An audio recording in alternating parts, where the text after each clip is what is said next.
नमस्कार, जय जोहर संगवारी हो।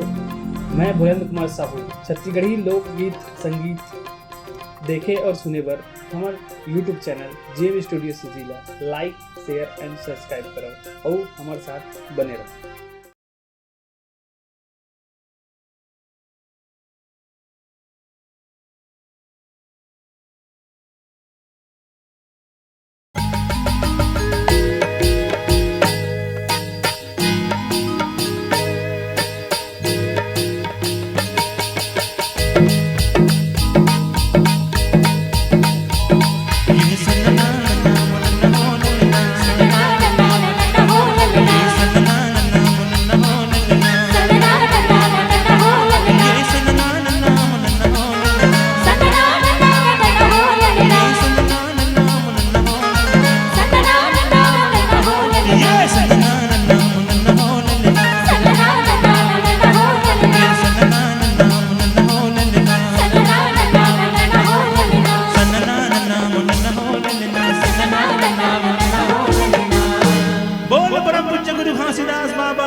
सतनाम रसगोला रे भाई,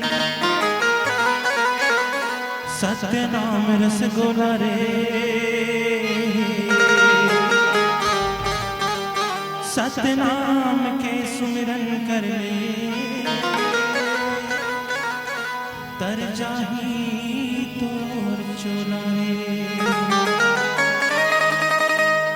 कि तर जाही चोला रे, तर जाही तर चोला होत है सकल काल की, होत है सकल काल की। बार बार सब प्रेम से बोलो सतनाम, बार बार सब मिलकर बोलो सतनाम।